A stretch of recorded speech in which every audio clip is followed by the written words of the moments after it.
Welcome to our last session this afternoon. Tomorrow we have 5, and on Sabbath we have 3. So we'll be struggling to try and finish what we really need to finish. The next several sessions, at least this one, plus 2 more tomorrow, we are going to be dealing with Revelation chapter 10, and right now with the little book of Daniel chapter 12 and verse 4. So let's go to page 221, and let's take a look at the little book of Daniel 12 and verse 4. Are you there? Yes. Raise your hand if you're there. All right, everybody's there. A review of the chiastic structure of Daniel 1 through 7 reveals that the book of Daniel is actually contains 2 books in one. The first book embraces Daniel 1 through 7, and the second book embraces Daniel chapter 8 through 12. Now, if you go to the next page, you have an illustration of how Daniel 1 through 7 is a book in itself. And I illustrate it with a candelabrum. You'll notice at the very top of the candelabrum you have Daniel 1, the introduction. That is the introduction to the entire book of Daniel. Then you'll notice that on the same branch below that you have Daniel 2 on one side and Daniel 7 on the other side. The reason they're on the same branch is because their theme is the same. In Daniel chapter 2, you have 4 metals. In Daniel 7, you have 4 beasts. Chain prophecies. That's why they're on the same branch of the candelabrum. Then Daniel 3 and Daniel 6 are also closely related, because both of them deal with stories that are very similar. In Daniel chapter 3, you have 3 young men that are thrown into a fiery furnace because they refuse to practice false worship. In Daniel chapter 6, you have Daniel thrown into a lion's den because he insisted on worshiping his God according to the dictates of his conscience. And then Daniel 4 and 5, you have a common theme as well, because in Daniel 4, you have the fall of Nebuchadnezzar for being arrogant, the king of Babylon. In Daniel chapter 5, you have the definitive fall of Belshazzar for his arrogance. So do you see the structure of the first half of Daniel, or the first book in Daniel? It's self-contained. Now, the first book then, just reviewing here at the bottom of page 222, you have in Daniel 7 a sequence of powers. We're going to go now to Daniel chapter 7. And these powers lead to the moment when the judgment begins. So let's review. We're not going to do this in detail. The lion represents what? Babylon, the bear, the Medes and Persians, the leopard, Greece, the dragon beast, Rome, the 10 horns, the divisions of Rome, the little horn, the papacy rules how long? 1260 years. When does that period of rule end? In 1798. And then you have something that very seldom is addressed in evangelism. And that is that after the deadly wound, or after the papacy ends its period of dominion, what do you have in Daniel 7? You have the judgment. And we're going to notice that the judgment has 3 stages. In other words, the book of Daniel presents the judgment in 3 stages, just like our trials in the United States today. First of all, you have the investigation of the evidence. Secondly, based on the evidence, you have the verdict. And in the third place, you have the giving of the reward or the execution of the verdict that was uttered based on the investigation. Are you following me or not? Is that the way our system of jurisprudence works in the United States? Yes, you have a trial. Then based on the trial, you have a verdict. And then the verdict is implemented. So let's notice the note at the top of page 223. The sequence of powers indicates that the judgment would begin sometime after when? 1798. Why? Well, because the little horn ruled till 1798, and the next point is the judgment. So it has to be after 1798 because you have a chain of events here. The sequence of powers indicates that the judgment would begin sometime after 1798 and would conclude with Christ receiving the kingdom from his Father. Correct? Yes. No one before October 23, 1844 understood that the judgment would occur in 3 stages. Investigative in heaven, sentence or verdict in heaven, and the reward on earth. Before October 23, 1844, no one understood that. Because that was going to be understood when? When the little book was opened in the time of the end. Now, Daniel chapter 7 runs in 4 cycles. The first cycle is verses 9 and 10. The second cycle is verses 17 and 18. The third cycle is Daniel 7, 21 and 22. And the third cycle is Daniel 7, actually verses 25 through 27. Now let's pursue these 4 repetitive cycles in Daniel chapter 7. We'll begin at verse 9. The little horn has just done its work. And the next event is in verse 9. I watched till thrones were put in place. And the Ancient of Days, who is the Ancient of Days? Well, where does he live? So where is this taking place? In heaven. The Ancient of Days was seated. By the way, that means that before he was seated, he was not seated there. His garment was white as snow, and the hair of his head was like pure wool. His throne was a fiery flame, its wheels a burning fire. A fiery stream issued and came forth from before him. 1,000 thousands ministered to him, and 10,000 times 10,000 stood before him. Who are those? Where do the angels live? So where is this taking place? Where is the judgment seating and the book opening, or the book's opening? In heaven. Then it says the court was seated where? And the books were open. What are the books open for? To examine the evidence, to do an investigation, an investigative judgment. Now, let's go to verses 13 and 14. This is a continuation of this scene. I was watching in the night visions, and behold, one like the Son of Man. Who is that? Jesus. Coming with the clouds of heaven. What are the clouds of heaven? The angels. So where is this taking place? In heaven. And he came to where? The Ancient of Days. Where? In heaven. And they brought him near before him. Who brought whom before whom? The angels, the clouds, brought the Son of Man before the Father who had seated to begin the judgment. And now, why does Jesus go there? Verse 14. Then to him, to whom? To Jesus, was given, by whom? By the Father, was given dominion and glory and a what? What did Jesus go to the Father for? To receive what? To receive dominion and glory and the kingdom. He goes in to receive the kingdom. It continues saying that all peoples, nations, and languages should serve him.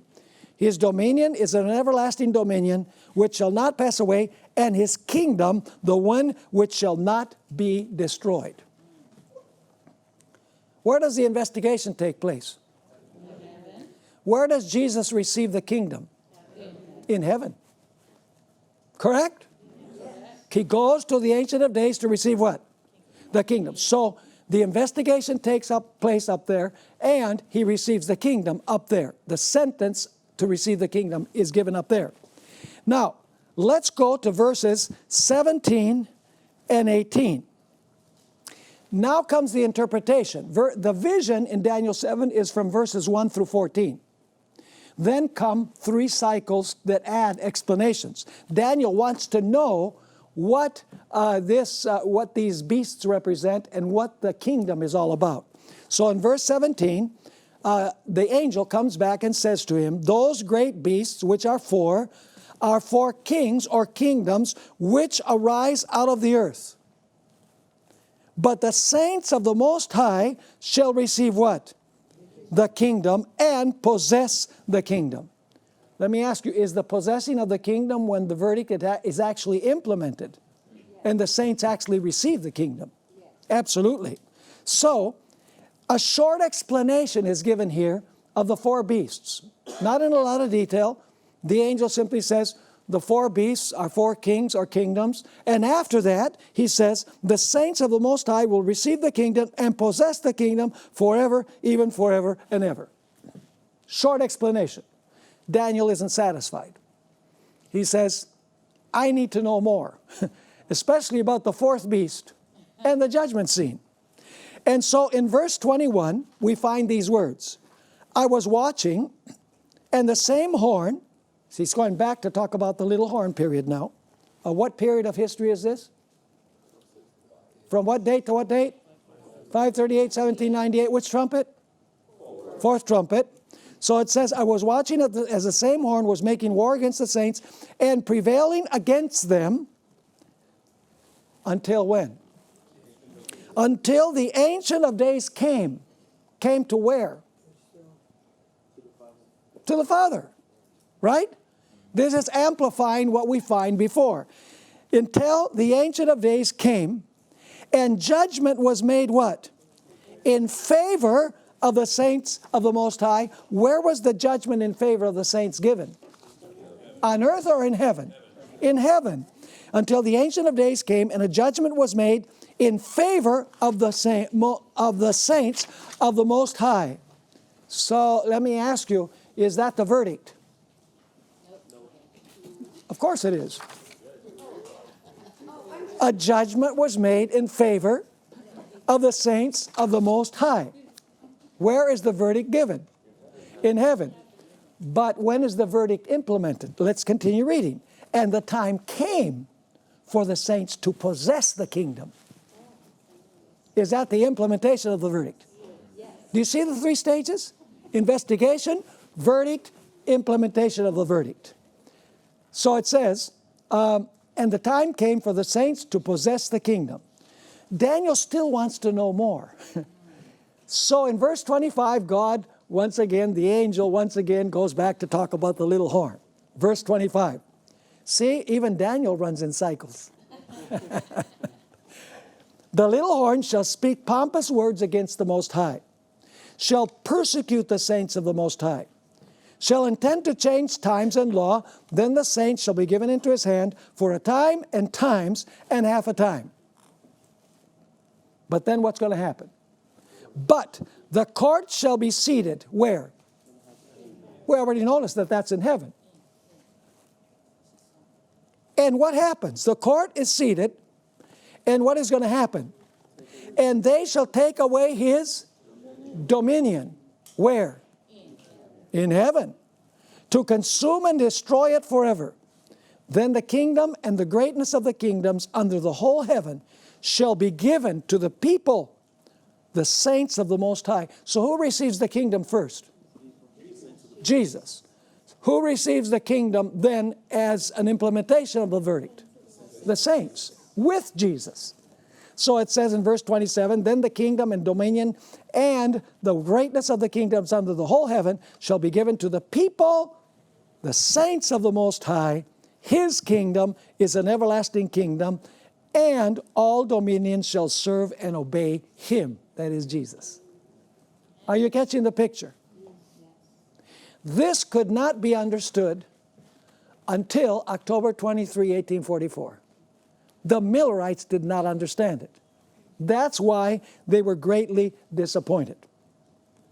Now, what does it mean for Jesus to receive the kingdom from his Father? What is his kingdom? His kingdom are his people. How does he determine who are his people? Well, he has to examine the cases of all who professed his name to see if they really are subjects of the kingdom. And when all of the cases are examined and it's shown who is truly a member of his kingdom, then probation closes and Jesus comes to give the kingdom to his people. Are you following me or not? Yes. Now, let's read this statement from Ellen White. Very clear. Bottom of page 224. Every case had been decided for life or death. While Jesus had been ministering in the sanctuary, the what judgment? I put it in brackets, but we know it's the investigative judgment had been going on for whom? For the righteous dead, beginning with whom? With what person? Adam, right. And then for the righteous living. This is at the end of time, the sealing of the 144,000. Christ had received his what? His kingdom, having made the atonement for his people and blotted out their sins. The subjects of the kingdom were made up. So what is the kingdom? The subjects of the kingdom were made up. The marriage of the Lamb was consummated because when probation closes, Jesus marries the totality of his people. Read the material on the marriage. We're not going to be able to get there in this class at the end of these study notes, because you'll understand that each individual who receives Jesus truly and is truly a child of God is invited to the wedding. But the corporate totality is the bride. So the bride of Jesus at the end of time is all of the redeemed, his kingdom. But the individuals are invited to the wedding. It's a strange way of thinking, but that's the way that it is. And if you read the material, it'll become very, very clear.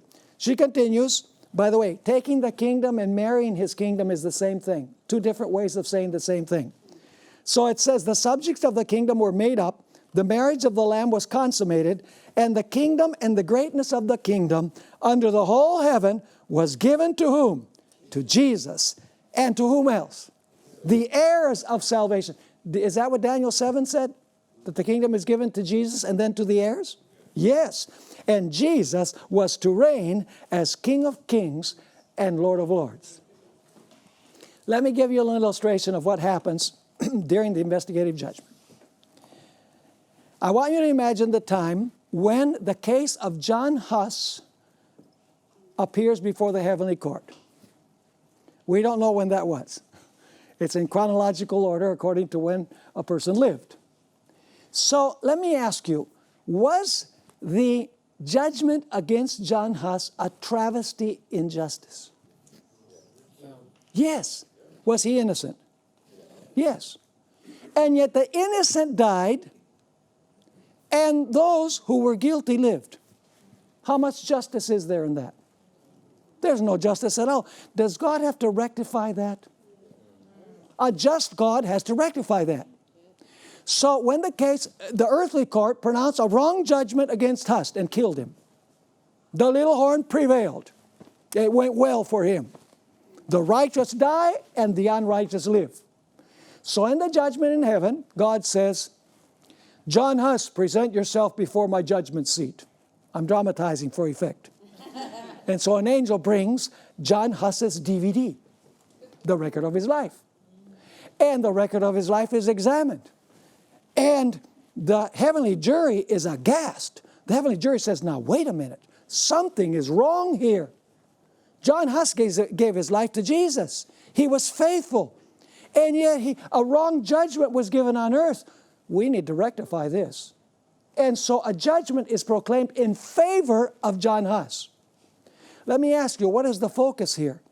Is the focus in Daniel 7 upon the little horn, the persecutions of the little horn, or is it focused on rectifying the earthly judgments, what the little horn did, so that God's people can eventually be saved in the kingdom?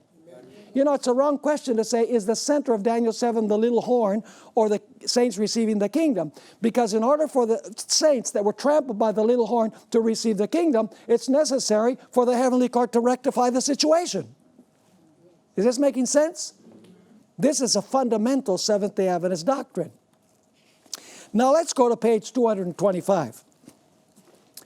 The second book of the book of Daniel. The second book in the book is Daniel 8 through 12.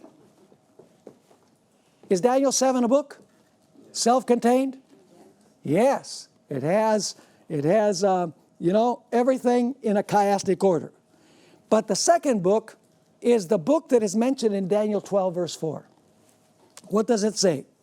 But you, Daniel, shut up the words and seal the book until when?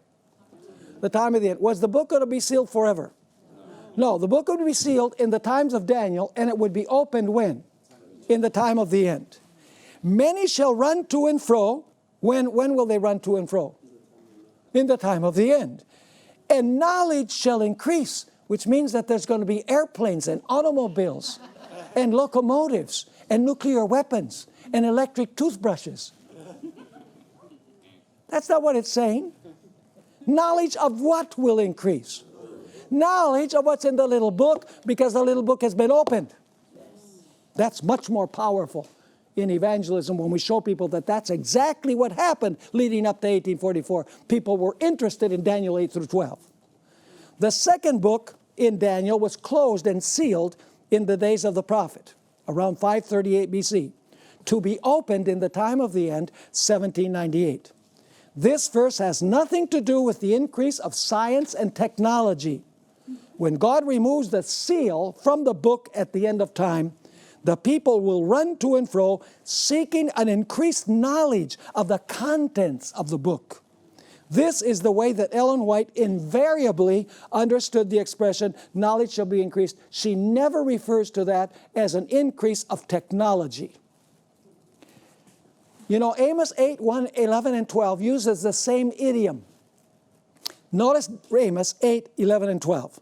Behold, the days are coming, says the Lord, that I will send a famine on the land. Not a famine of bread, nor a thirst for water, but of hearing the words of the Lord. They shall wander from sea to sea, and from north to east.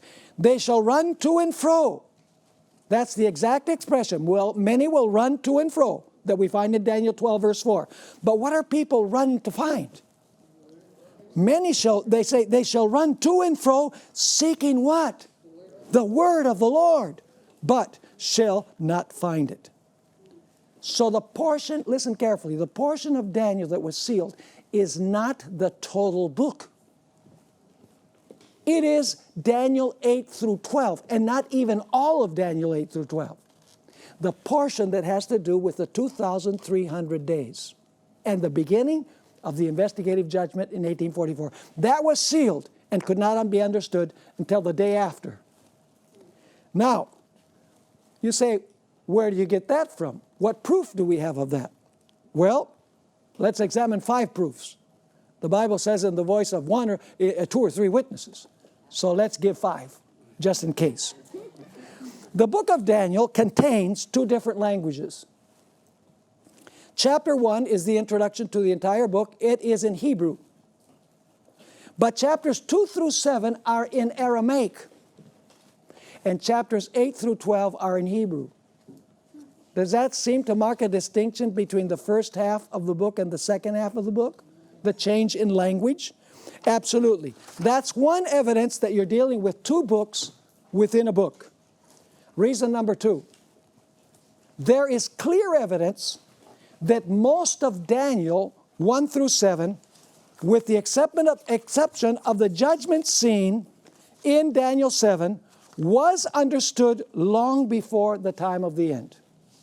The church father Hippolytus, who wrote in the 3rd century AD, understood the sequence of powers in Daniel 7. So was Daniel 7 in its totality sealed until the time of the end? No, Hippolytus in the 3rd century understood it, just like Adventists. Let's read it. In speaking of a lioness from the sea, Daniel meant the rising of the kingdom of Babylon, and that this was the golden head of the image. Then after the lioness, he sees a second beast like a bear, which signified the Persians. For after the Babylonians, the Persians obtained the power.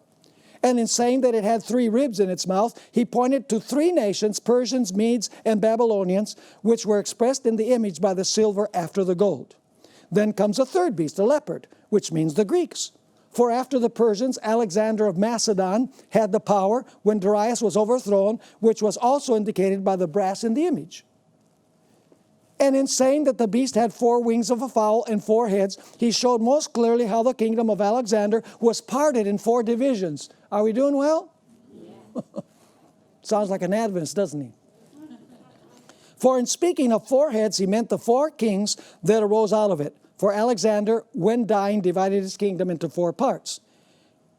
And then it continues saying, then he says, the fourth beast was dreadful and terrible. It had iron teeth and claws of brass. Who then are meant by this but the Romans, whose kingdom, the kingdom that still stands, is expressed by the iron, for says he, its legs are of iron. Did he understand the four beasts of Daniel chapter 7? So was that sealed till the time of the end? No. But you say, did he understand about the little horn and the 10 horns? Well, we have another quotation by him. It's at the bottom of page 226. Let us look at what is before us more carefully and scan it, as it were, with open eye. The golden head of the image is identical with the lioness by which the Babylonians were represented. The golden shoulders and arms of silver are the same with the bear, by which the Persians and Medes are meant. The belly and thighs of brass are the leopard, by which the Greeks who ruled from Alexander onwards are intended. The legs of iron are the dreadful and terrible beast, by which the Romans who hold the empire now are meant. The toes of clay and iron are the 10 horns which are to be, because that hadn't happened yet. The one other little horn springing up in their midst is the Antichrist. Now there's one thing that Hippolytus did not understand. What is it that he did not understand? Let's finish reading the statement. The stone that smites the image and breaks it in pieces, and that filled the whole earth, is Christ, who comes from heaven and brings judgment on the world. Is that correct? So Jesus comes to this earth to judge. No. Did he understand that there was going to be a heavenly judgment before Jesus came in judgment to this world? Absolutely. So he understood everything in Daniel 7 except the judgment in heaven. Now, the evidence from these quotations indicates that Hippolytus understood everything about Daniel 7, except one vitally important detail: the investigative pre-Advent judgment in heaven before the second coming. According to the understanding of Hippolytus, the judgment would take place when Jesus comes from heaven to earth to judge the world and establish his everlasting kingdom. Is that what the Millerites believed before October 22? Absolutely. However, as we have already noted, in the investigative judgment, the verdict takes place where? In heaven, before Jesus returns to the earth. We should note that people could understand some portions of Daniel that found their fulfillment before the time of the end. For example, could people understand the historical sections of Daniel 1 through 6 before the time of the end? Could they understand the arrival of Babylon and Daniel and his friends in Babylon and so on, chapter 1? Could they understand to a great degree what's in Daniel 2? Could he understand the 3 young men that were thrown into the fiery furnace? Could they understand the case of Nebuchadnezzar going insane for 7 years? Could they understand the fall of Babylon and Belshazzar? Could they understand Daniel thrown in the lion's den? Yes, and the majority of Daniel chapter 7, with the exception of the investigative judgment in heaven. Incidentally, parts of Daniel 8 through 12 could also be understood. Could people understand the 70 weeks before October 22, 1844? Yes, many people understood the 70 weeks because that had already been fulfilled in Christ. Could people understand the ram and the he-goat of Daniel chapter 8? Sure. You don't need to be a rocket scientist. It says that the ram represents the Medes and Persians and that the he-goat represents Greece. And that the horn, the noble horn, is the first king, and the 4 horns represent the divisions of the kingdom of that first king. So that could be understood. You know, there was once a debate between 2 individuals, a church father by the name of Tertullian and a pagan philosopher called Porphyry. And Porphyry said to Tertullian, he said, listen, Daniel chapter 11 could not have been written in the 6th century by Daniel. It had to be written in the intertestamental period, right before the coming of Christ, because the details about the history of Rome and Greece is so precise that nobody could have predicted it beforehand. So very clearly, could the first portions of Daniel 11 be understood? Absolutely, they could be understood. But there was one thing that could not be understood, and that is that there would be an investigative judgment in heaven before the coming of Jesus, for Jesus to examine the cases of those who professed His name, to establish His kingdom, the members of His kingdom, and then He would give the kingdom to His people. So, reason number 2 why the entire book of Daniel was not sealed is because many portions of Daniel could be understood before the time of the end. The first reason is that Daniel is in 2 languages, which indicates that the book is divided into 2 parts. There's a third reason, Ellen White. How did she know that the book that was sealed is only a part of Daniel? You know, many scholars say, well, it's Daniel. No, she didn't make that mistake. Let's read some quotations here. They were on page 228. I'm going to read just a few of these statements because time flies by. In the Revelation, all the books of the Bible meet an end. Here is the complement of the book of Daniel. One is a prophecy, the other a revelation. The book that was sealed is not the revelation, but that portion. What is a portion? A part. But that portion of the prophecy of Daniel relating to what? To the last days.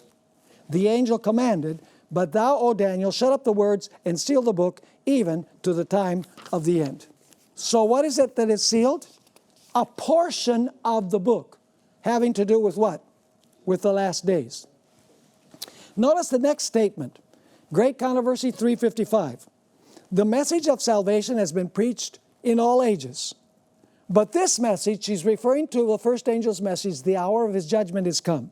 But this message is a part of the gospel which could be proclaimed only in the last days. Why could the first angel's message only be preached in the last days? Because before that, the hour of his judgment had not come. For only then would it be true that the hour of judgment had come. The prophecies present a succession of events. This is Daniel 7, right? Lion, bear, leopard, dragon, 10 horns, little horn. That's a succession that she's talking about. The prophecies present a succession of events leading down to the opening of the judgment. Is that Daniel 7? Is the opening of the judgment the final stage? Yes. This is especially true of the book of Daniel. Now here comes the key portion. However, that part of his prophecy that related to the last days. That what? Part. Daniel was bidden to close up and seal to the time of the end. Is all of Daniel sealed to the time of the end? No. She wrote, not till we reach this time could a message concerning the judgment be proclaimed based on the fulfillment of these prophecies. However, at the time of the end, says the prophet, many shall run to and fro, and knowledge shall be what? Increased. Now let's skip the next quotation and go to the one from Manuscript Releases. This is very interesting. The unsealing of the little book, what is the little book? The book that was what? Sealed until the time of the end. The unsealing of the little book was the message in relation to time. Which time? The 2300-day prophecy. So what is the part that is sealed? That which has to do with the 2300-day prophecy. So she explicitly says the unsealing of the little book was the message in relation to time. Now, let's read the last statement. I hate to pass it up. You know, time flies by so fast, but this is just a powerful statement. Honored by men with the responsibilities of state and with the secrets of kingdoms bearing universal sway, Daniel was honored by God as his ambassador and was given many revelations of the mysteries of ages to come. His wonderful prophecies, as recorded by him in chapters 7 to 12 of the book bearing his name, were not fully understood even by the prophet himself. But before his life labors closed, he was given the blessed assurance that at the end of the days, in the closing period of this world's history, he would again be permitted to stand in his lot and place. By the way, this is not in person, but through the unsealing of the book that he wrote. It was not given him to understand all that God had revealed of the divine purpose. Shut up the words and seal the book, he was directed concerning his prophetic writings. These were to be sealed even to the time of the end. Go thy way, Daniel, the angel once more directed the faithful messenger of Jehovah, for the words are closed up and sealed till the time of the end. Go thou thy way till the end be, for thou shalt rest and stand in thy lot at the end of the days.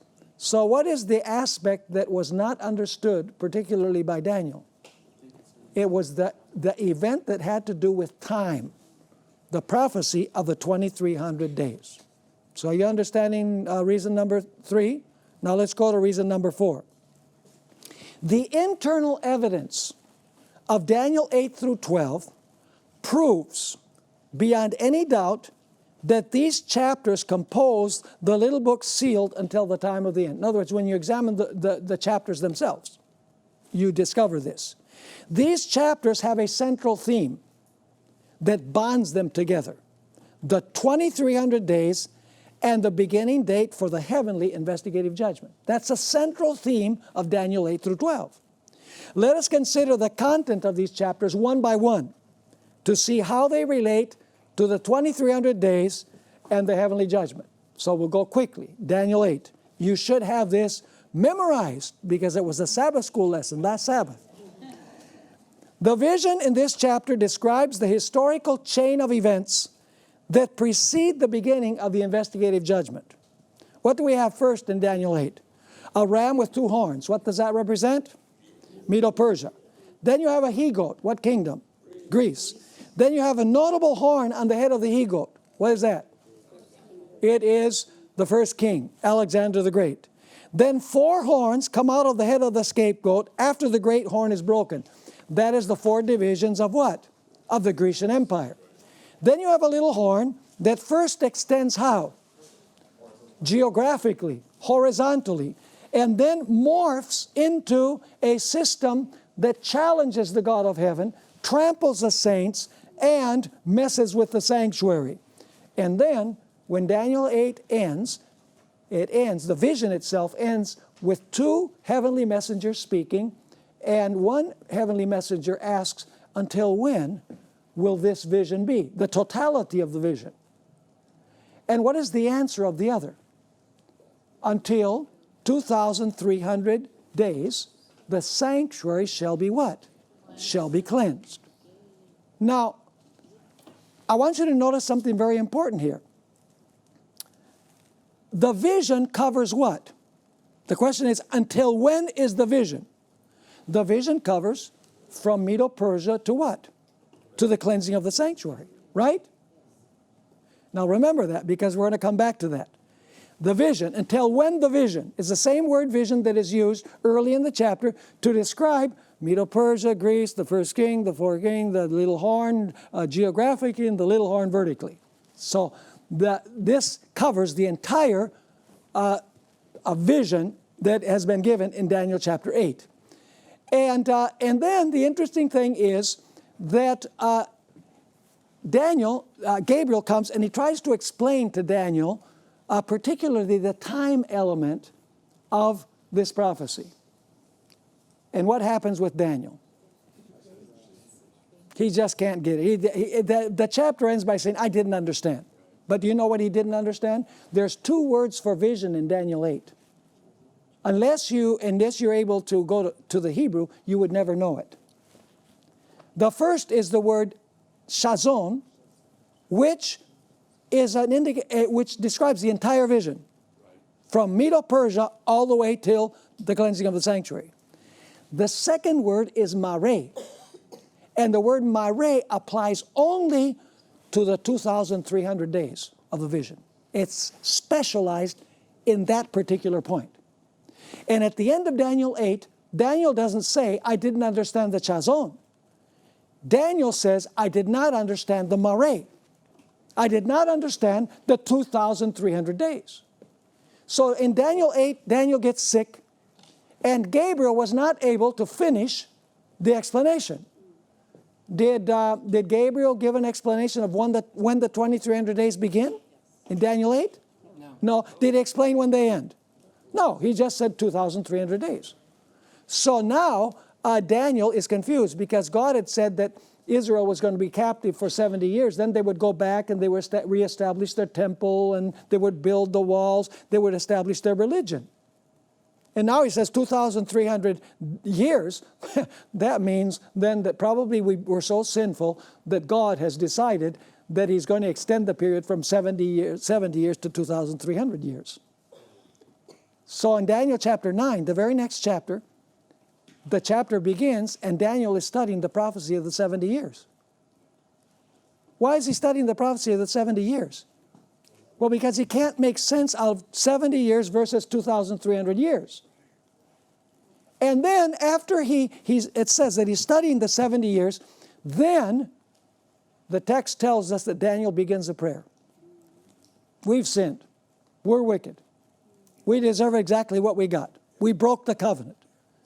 But then when he gets to verse 19 in chapter 8, chapter 9, excuse me, he says, don't delay.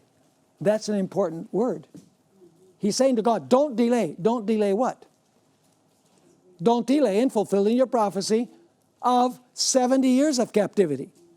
And then Gabriel comes back at the end of Daniel's prayer, and what does he give Daniel?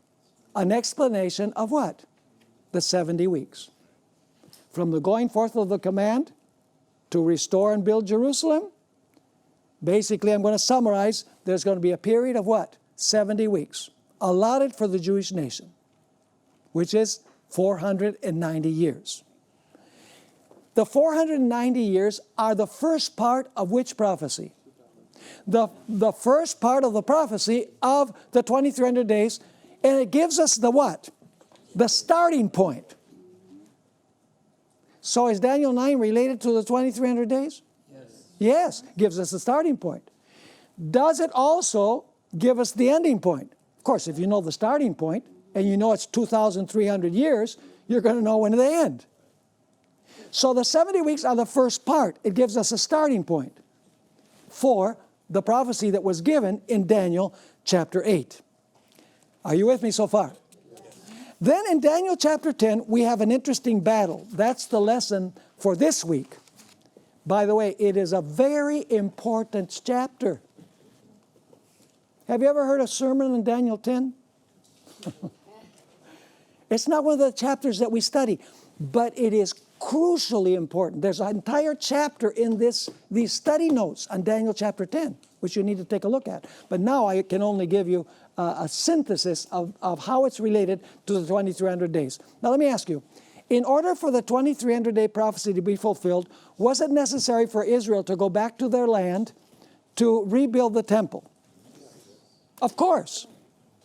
But in order for them to go back to their land to rebuild their temple, the Medo-Persian king needed to give a what? A decree. So there are two individuals struggling with Cyrus.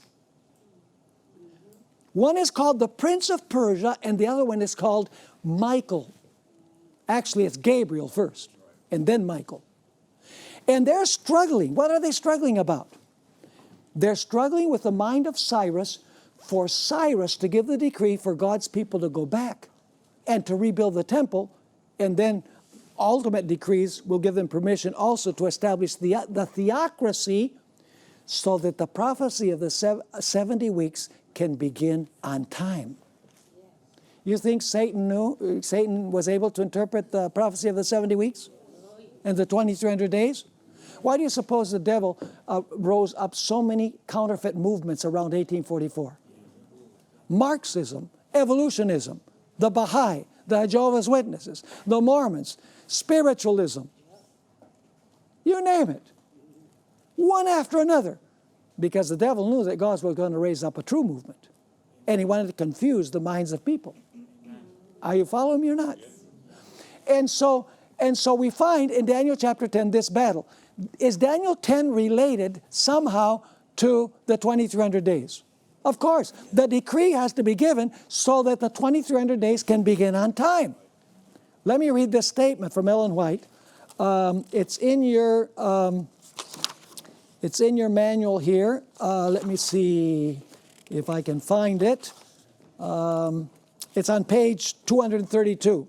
It's a little bit later on in what we're going to talk about. It says, while Satan was striving to influence the highest powers in the kingdom of Medo-Persia to show disfavor for God's people, angels worked in behalf of the exiles. The controversy was one in which all heaven was interested. Through the prophet Daniel, we are given a glimpse of this mighty struggle between the forces of good and the forces of evil. For 3 weeks, Gabriel wrestled with the powers of darkness, seeking to counteract the influences at work on the mind of whom? Of Cyrus. Do you know that there was opposition when they were going to rebuild the temple? Opposition from that point all the way down to the building of the wall. Why? Because Satan knew that everything had to be restored in order for the 70 weeks to begin and the 2300 days to be fulfilled. So was Gabriel successful in fighting against the prince of Persia and his hosts? Not by himself. Because it says, and before the contest closed, Christ himself came to Gabriel's aid. Did Cyrus give the decree? Yes. Which would ultimately lead to the decree of the 2300 days. How important is Daniel chapter 10? It's crucially important. Does it have anything to do with the 2300 day prophecy? Of course it does. Now, unfortunately, our time has flown by. So I'm going to have to go here to Daniel 11, and we'll have to go through this very quickly. We've noticed that Daniel 8 has to do, what is the central theme of Daniel 8? The 2300 days. What is the central theme of Daniel 9? The beginning date for the 2300 days. What's the central theme of Daniel 10? The struggle for Israel to be reestablished so that the 2300 days can begin on time with the 70 weeks. What about Daniel 11? Do you know there's no new vision in Daniel 11? There's no new vision. There's just an explanation. An explanation of what? Of Daniel 8. Are you with me? So now Gabriel's going to say, okay, Daniel, now I've explained the beginning date and the struggle so that the decree could be given. Now I'm going to take you back to where I started Daniel 8. And we're going to go on the course of history, but instead of ending in 1844, I'm going to take you all the way to the close of probation and the setting up of the everlasting kingdom. And so let's notice this. Are you following me? It's amazing. Let's go to page 232. In chapter 11, Gabriel will complete the explanation that he suspended in Daniel 8. It is important to underline that there is no new vision in this chapter, only an explanation. What would it be an explanation of? Well, it's Daniel 8. It's going to become very clear. This indicates that Daniel 11 is the explanation of the vision of Daniel 8, because there is no other vision between chapter 8 and chapter 11. Gabriel will begin the explanation of the vision of Daniel 8 at the same starting point. And if you read Daniel 11, what kingdom does Daniel 11 begin with? Persia. What kingdom does it continue with? They're given by name, Greece. Does it mention the first king in Daniel 11? That's a notable horn. Does it then mention the 4 divisions of Alexander's kingdom? Is he starting where he started Daniel 8? Absolutely. Then the chapter describes the dominion of pagan Rome through verse 30. Then it describes from verse 31 through verse 39 papal Rome. Then when you get to Daniel 11, verse 40, you have a mention of the deadly wound. Remember we looked at the king of the south, which represents France, attacking whom?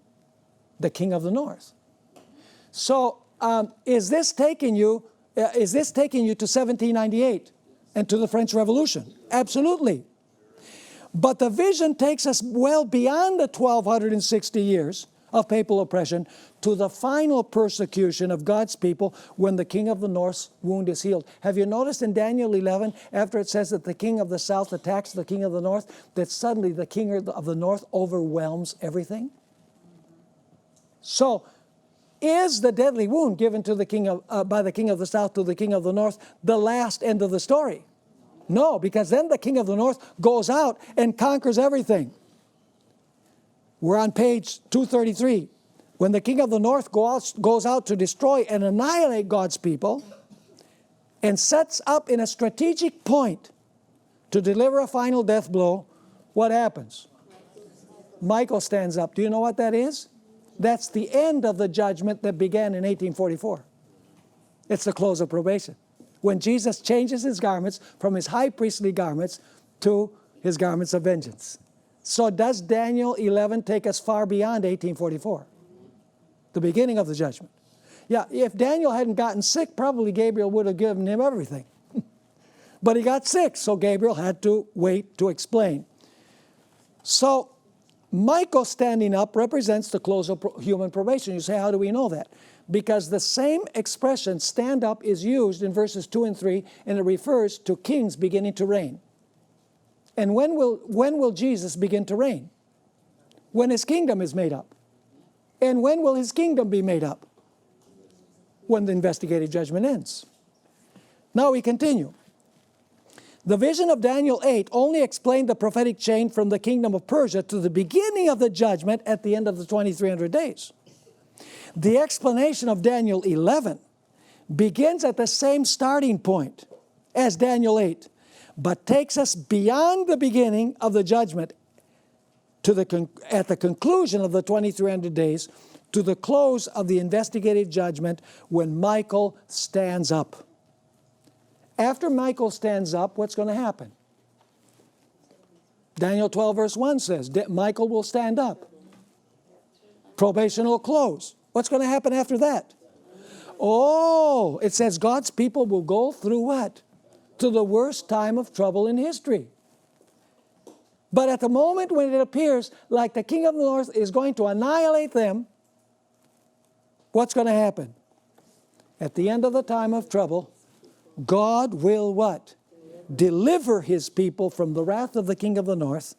That is, all whose names were retained in the book. Let's go to Daniel 12 verse 1. This is really interesting. Daniel chapter 12 and verse 1 has several elements. Daniel 12 verse 1. Let's go actually to verse 44. It says here, when the king of the north is overwhelming everything according to the previous verses, but news from the east and the north shall trouble him. So there's got to be news from the east and the north that is going to trouble the king of the north, who has overwhelmed everything.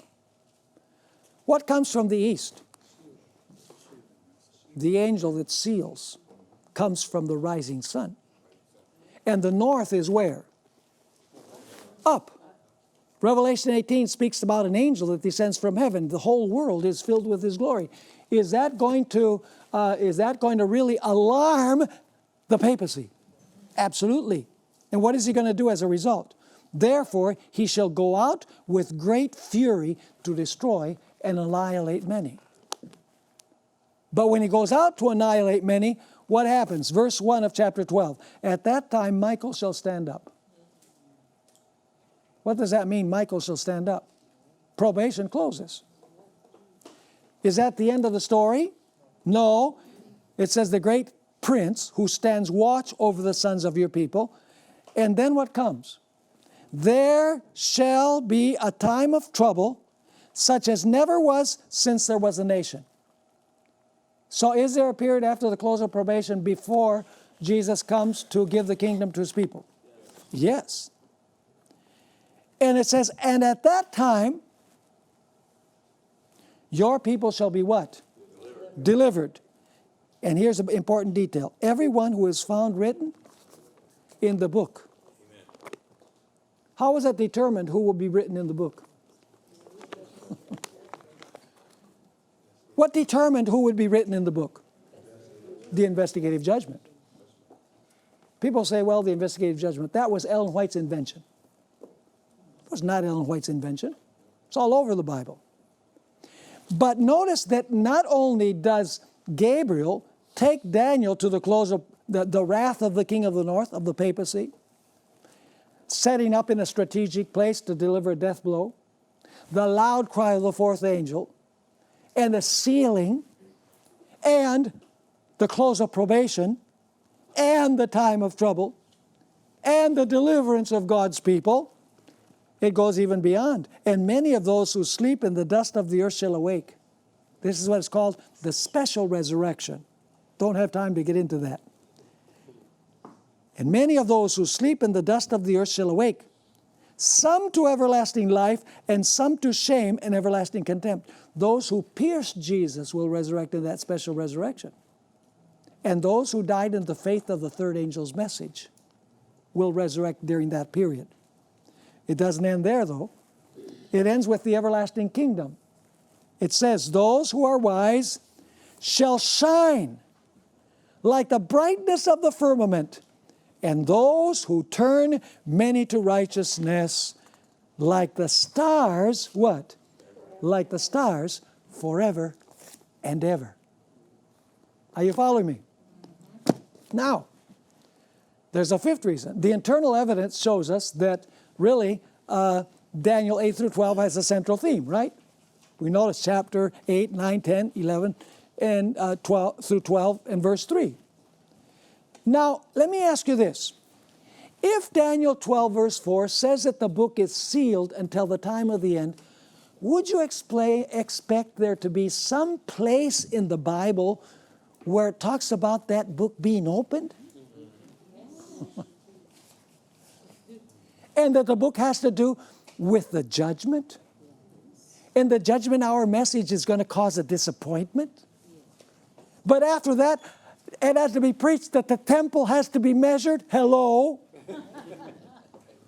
Would you expect another place in the Bible to describe the moment when the book opens?